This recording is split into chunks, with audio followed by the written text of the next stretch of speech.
Hey everyone, I'm Alex with TidesDB, and today I thought I'd show you how to install TidesDB on your system. In my case, I'm using Linux, Ubuntu, and writing a basic application to write some data and read it back. TidesDB is a fast key value storage engine, primarily for C applications, and it's multi-platform. And you can think like LevelDB, BerkeleyDB, RocksDB, etc. So let's get started. As you can see, I'm on the TidesDB website, and I want to get the latest release. So what I'm going to do is I'm going to click this button right here. It's going to take me to this release page. I'm going to click the source code zip, open it, and I'll extract this to my home directory. Show me the files. Close the zip file. Now, what I'll do here is I'll open up a terminal. And I'll go back to the TidesDB website, click Get Started. I'll go to Building and Benchmarking. Over here, you can find your install guide. So in my case, I have Linux. So there's a few dependencies that you have to install. In my case, I have them all installed already. So I don't really have to install any dependencies. But what I do have to do is install the TidesDB on my system, right? So if we scroll down a little bit more here, we should have a building instruction. So over here, I'll look for my Linux platform, and I'll copy this code right here.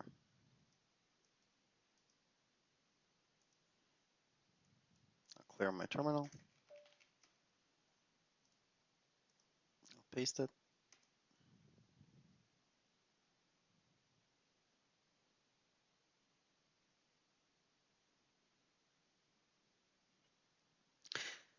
Now, I'll run this install build command with sudo.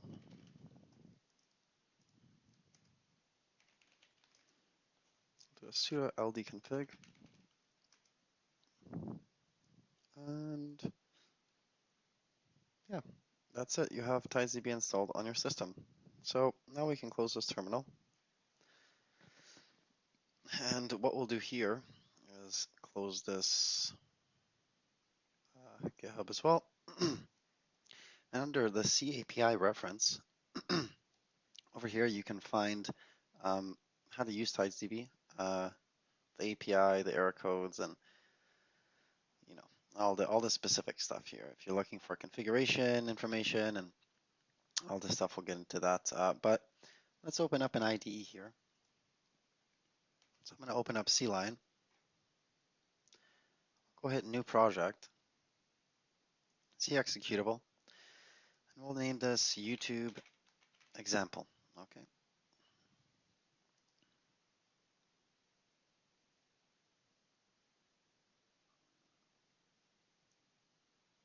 Okay. So let's remove some of this code here. And because we have TidesDB installed on our system, what we can do is go and target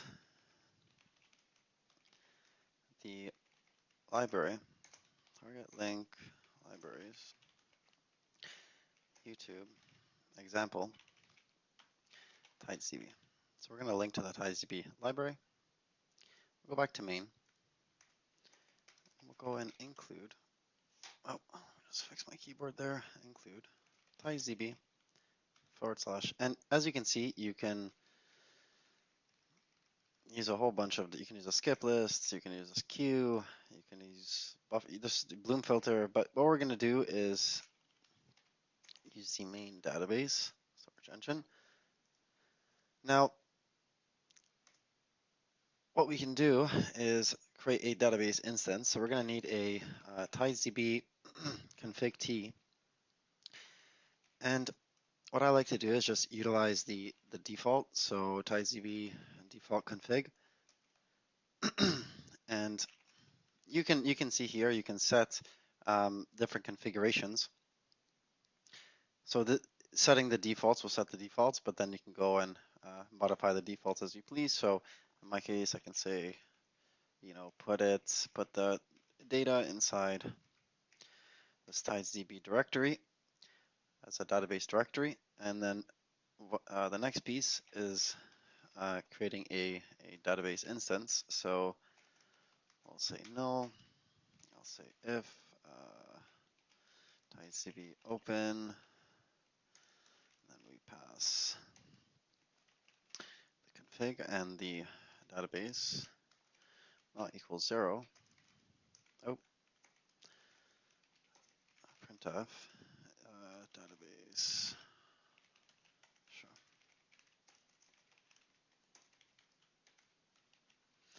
Okay, so that's opening the database, right? So, but in TidesDB, there's this idea of column families. So if you're just using TidesDB as a key value store, you can normally just create a default column family, but a column family is always required when utilizing TidesDB. So yeah, we're gonna have to create a column family. So let's do that. We'll have to do a TidesDB column family config t, and then yeah, cf config TidesDB, yeah, defaults.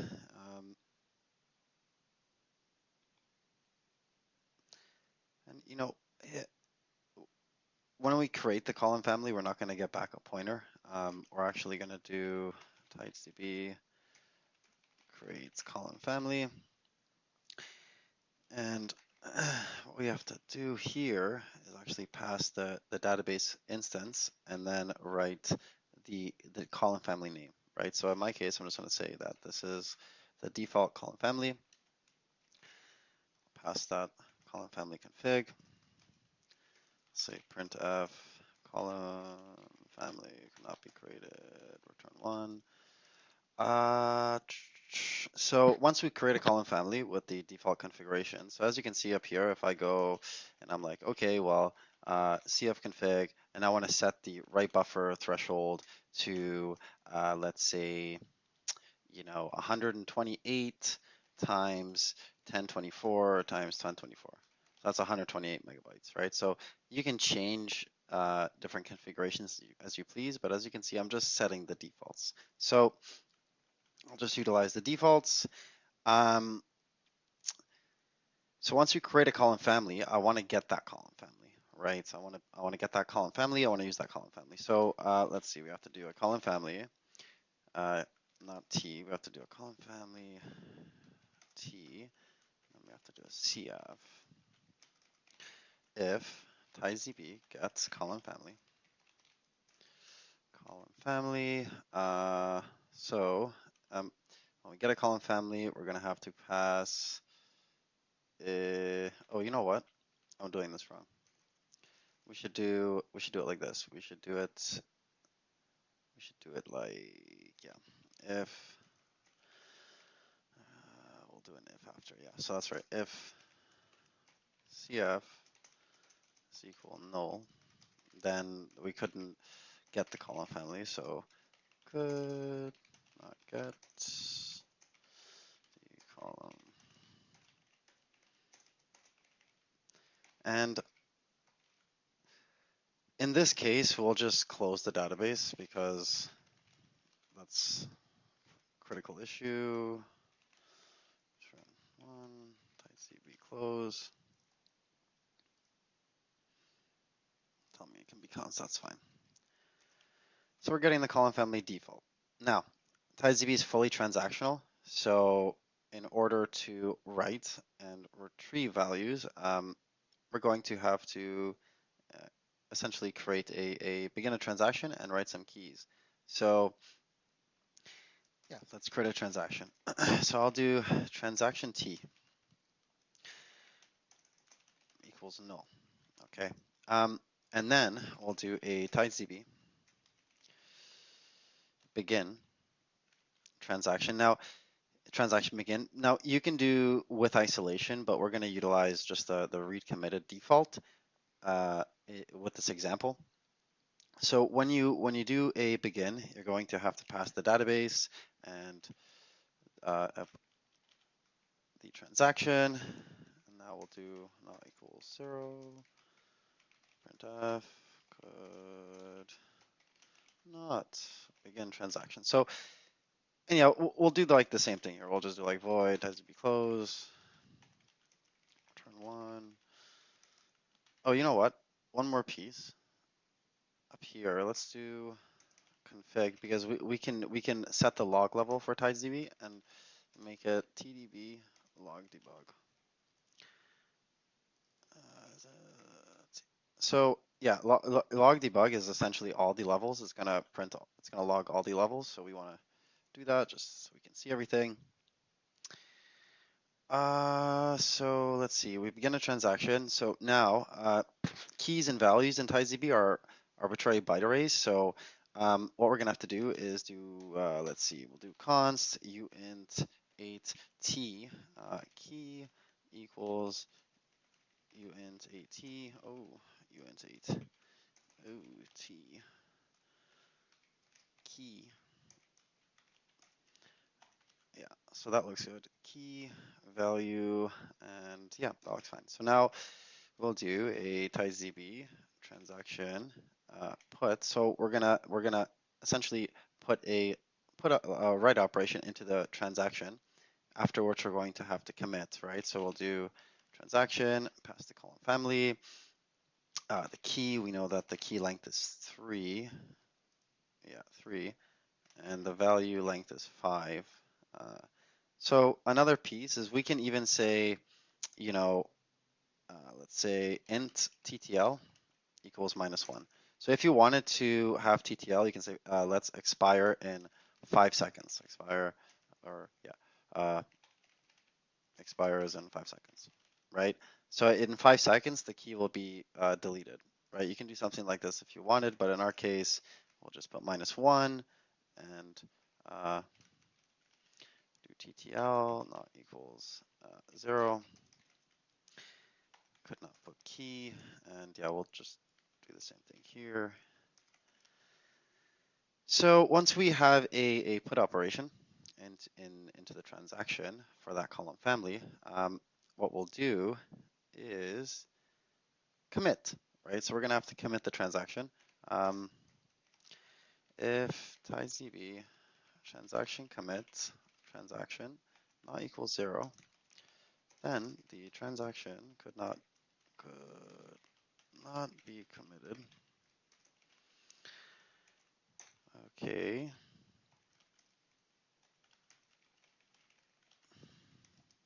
So once we commit the transaction, we can read the transaction, right? And a retrans. Oh well, before we do that, let's actually TidesDB transaction free.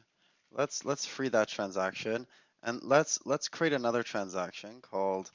So we'll do TidesDB transaction T, and then let me see here. We'll do a let's say transaction read.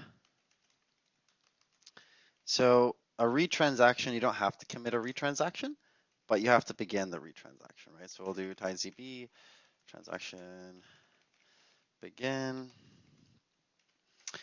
DB pass the transaction read not equals 0. Oh, cannot begin transaction return -1. Okay, so we're beginning the retransaction. So now let's see. We're gonna have to do a uint 8t. So we want to we want to retrieve that value, but we're also gonna have to do a size t, or not retrieved key. Oh my gosh, retrieve value size t retrieved value size equals 0. Yeah, so now what we can do is do a TidesDB transaction get, right? And then we'll pass the read. transaction, the column family, the key, because we still have the key, we know the length of the key, and then we have to pass that retrieved value, the null pointer, and the size. So TidesDB can give us the size of that value. Equals 0. Transaction read. Yeah, could not get key. Void TidesDB close DB. And you know what? Let's print that value. So like value, or no, let's do retrieve value. Let's do something like this.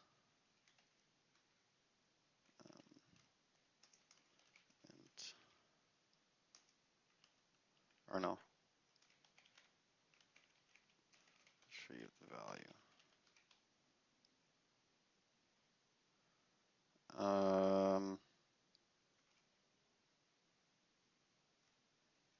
Let's see, retrieve value.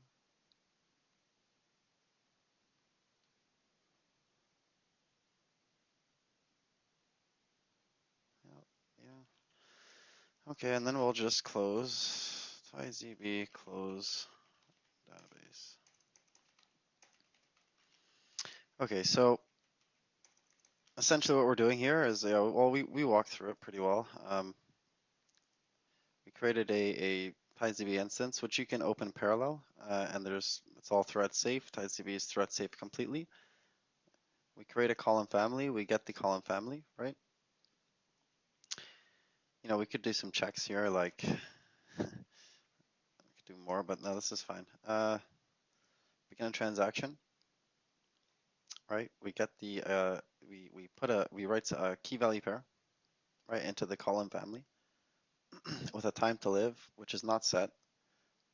We commit it, we free, we begin another transaction. Oh, I don't believe we have to free this, but yeah, it's better to be safe than sorry. So that can free. So we didn't configure ascend or anything. So yeah, let's run. Let's run it.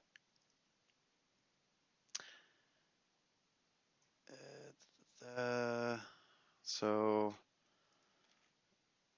let's see.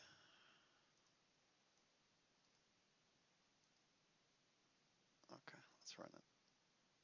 Okay, so as you can see, this is all because we have the bug level, so it's showing us all the logs, but as you can see, TidesDB opened, utilize the default configurations. It wrote our key. We retrieved our value. And yeah, that's pretty much how you utilize TidesDB and get started in C. TidesDB is a good alternative for modern systems. Like, I mean, modern day, why use Berkeley DB, right? TidesDB is multi-platform. It works on 15 different platforms. It's portable.